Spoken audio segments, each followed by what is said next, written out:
This is the new Acer Predator Helios Neo 16 AI, which has a long name. And we have a lot to talk about. Let's review.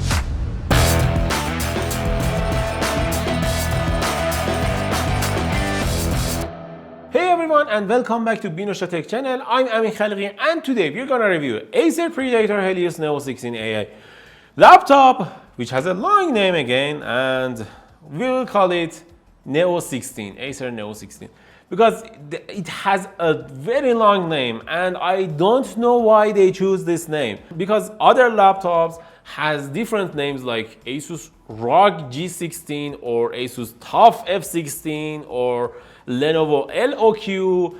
They have a very short name, but Acer decided to name this product with a wrong and long name, like Acer Predator Helios Neo 16 AI. And this is not the only wrong thing they choose to do with this laptop. We have a lot to talk about. But before starting the review, please consider subscribing to our YouTube channel and ring the bell icon so you won't miss our next videos. And this is a free way. It is not costing you anything to support us, so we can make better videos and reviews for you. Thanks a lot. Okay, let's talk about body and chassis design. Kicking things off with the design and build. Acer has done a fantastic job here. We are looking at a solid construction of aluminum and plastic that feels premium. What I really love is this beautiful glass covered accent on the back. It's a small touch, but it adds a lot of character. And the keyboard is a 4-zone RGB, and the lighting is bright and even. It has a full-size layout, and I really like the layout here because we have full-size arrow keys, and also we don't have co-pilot button on this laptop. We have our precious right control on this laptop, and I gotta say, I love it. Listen, other brands, you have to copy this. And also we have Alt-GR in this model, and I gotta say, I don't know why some laptop manufacturers are removing print screen button. Leave us alone. Let us have our thing. And for the trackpad, I should say, we have a plastic trackpad, which is okay and it gets the job done, but you better be off with the external mouse because you're gonna play games with this laptop and you're gonna need a mouse anyway. Now, let's talk about ports, because I have some strong feelings here. On the one hand, it's amazing. We got 2 Type-C ports with Thunderbolt 4 support and 3 USB Type-A 3.2 Gen 2 ports running at 10 gigabits per second. But I think one of them supports only 5 gigabits per second, which is positioned on the left. I love seeing this many useful ports on a gaming laptop. But my first issue is that the Type-C ports are on the back, which is just an odd placement for daily use. And my biggest problem, the micro SD card slots. Seriously, Acer, what I'm supposed to do with this? Expand the storage with overpriced, underpowered cards, or downgrade the full-size SD card from my camera just to use it here? Please, just give us a damn full-size SD card. And I gotta say, we have RJ45 at 1 gigabits per second speed on the left. We have Type-C on the back and RJ45 on the left. Isn't that the whole point of putting these kind of huge and bulky ports on the back? So we can have our little or tiny ports for our little and tiny accessories on the right and left. I don't get it. We have HDMI 2.1 and power cord, which is a bit odd because you have to click it twice to get it running, and the laptop will beep with a weird sound when you're charging it. I don't like that sound. And the other downside for this laptop, I have to say, is the weight. We have a laptop with 2.7 kilograms. For the base, I mean, only the laptop weighs around 2.7 kilograms, which is not ideal. I will let you know why it is not ideal in the performance section. And with the included charger, it can go up to 3.3 kilograms, which is a bit heavy. For this section, I can give this laptop an 8 out of 10 because I will take 1 point because of the port selection, not the port selection, port placement, and no one will use that micro SD card. And let's talk about the display. The display on this laptop is a very good display. I really like using this screen, and I gotta say, with its 2.5K resolution and 180 Hz refresh rate, I really enjoyed playing games in this laptop. You can play games, you can edit videos without a problem and be happy with it. It has a nice screen, and it has a 16-inch with 100% sRGB color coverage and almost 80% Adobe RGB, which is great. And I have nothing wrong to say about this screen, and I can give it a solid 9 out of 10 score. Before getting to the performance section, if you want to buy this laptop, you can use our Amazon affiliate link in the description below. Let's talk about performance. I mean, the main part about every gaming laptop. It's a hard one for me because I really love this laptop, and I think this laptop has a lot to say, has a lot of potentials in it, and they ruined it. Why? Because this laptop has Intel Core Ultra 9 275HX processor along with RTX 5060 at 115 watts. And the model we got had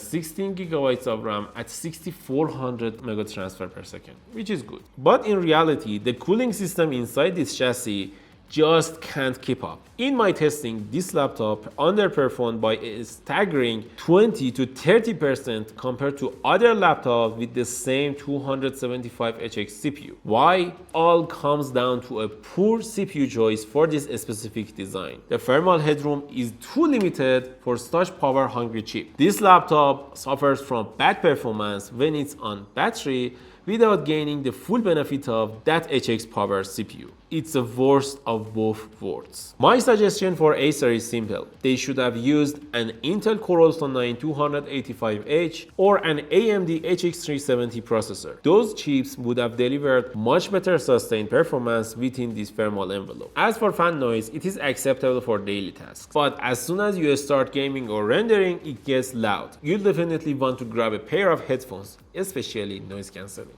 And as for the benchmarks, we tested Cinebench R23 in this machine and we got almost 31,000 scores, which is okay, but I gotta say, compared to other 275HX laptops, it is a bit too low. We tested Cinebench 2024 in this laptop too, and we got 131 score for the single core, and for the multi-core we got more than 1700 score, which is okay, but we expect to see at least 2000 scores with this CPU. We also tested Geekbench in this machine and we got almost 15,600 score, which is okay. And we also tested Time Spy to see how well it can perform in 3D applications and games, and we got 12,700 score in Time Spy, which is a okay and kind of good score.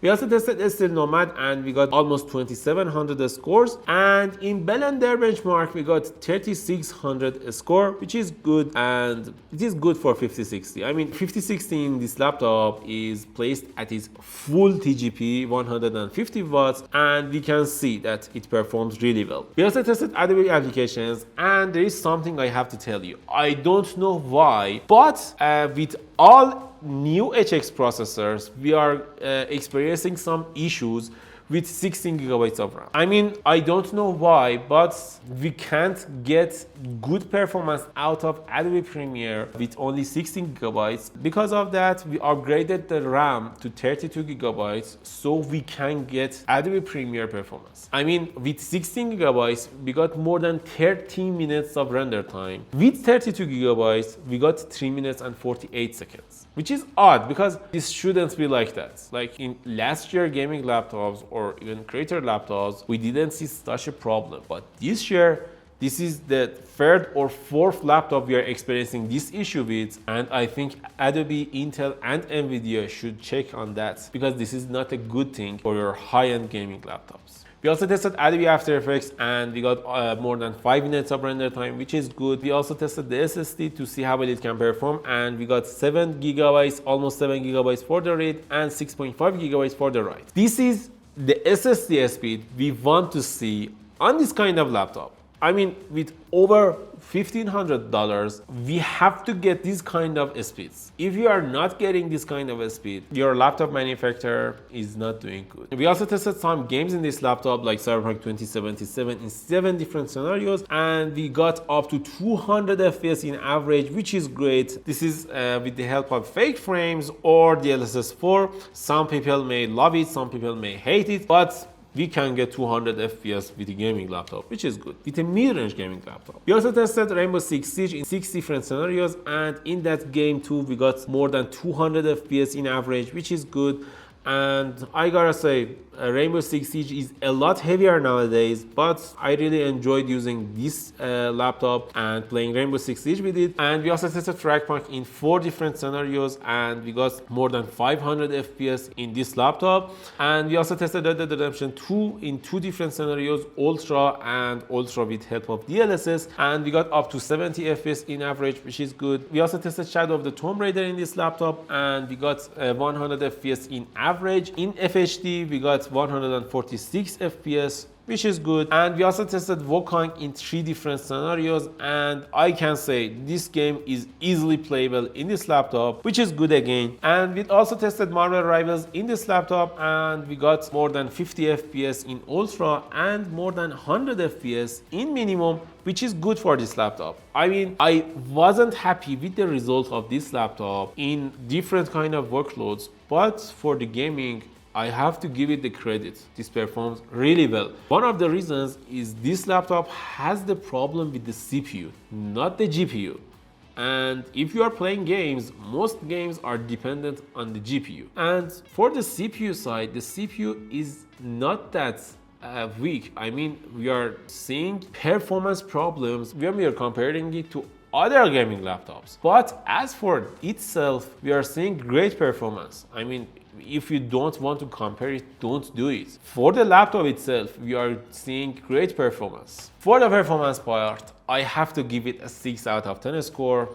And I'm really sad about it because I saw the potential in this laptop. I know this 275HX with its weak performance is even better than Core Ultra 9 285H. I know that. But why do you want to put this kind of pressure on this beautiful and precious laptop? There is so much lost potential for this laptop. With Intel Core Ultra 9 285H and an SD card slot, this laptop could have been one of the best or even the best in the price and category for content creators. And now we have a lost potential. And I'm really sad about it because I really enjoyed using this laptop. It has great keyboard and everything. Okay, let's talk about speakers, webcam, and battery life. About the speakers, I can say speakers are decent and they're okay. You can use it and play music with it, watch YouTube videos without a problem, and they're okay. So this is the webcam quality of Acer Predator Helios Neo 16 AI. What a name! And what do you think about it? It has a 1080p sensor, and I have to say, I kind of like the picture quality out of it, and I am okay with it. What do you think about it? Tell us in the comments below. And we have here mic switch to turn the mic off, but we don't have a privacy shutter, which is a bummer. As for the battery life, we have a 90 watt-hour battery in this laptop, which should work good, but it is not. We got only about 4 hours of battery life with this laptop, and I gotta say, 285H CPU or HX370, we could get one of the best battery lives in any gaming laptop in this laptop. They chose the wrong damn CPU. So what's the conclusion? I can say I really enjoyed using this laptop. Just look how beautiful it is standing in front of me with its 4-zone RGB keyboard, beautiful design, and with its great build quality, good ports, rank placement, and overpowered, not ideal CPU. I'm a bit sad, but what can I say? I will give it a 7 out of 10. I mean, this laptop can deliver good performance for you. But if you are looking for a laptop with good screen, with good display, good port selection, and great keyboard at around $1,700, I think you can buy this laptop. And I like it. Just before buying this laptop, check other competition. There is more powerful laptops in the market right now, and you can get one of those, but this is a good laptop too. But it could be one of the greatest laptop in this year, but it is not. So 7 out of 10 is a score for this laptop, and I can say I like it, but I won't buy it. What do you think about this Acer Predator Helios Neo 16 AI?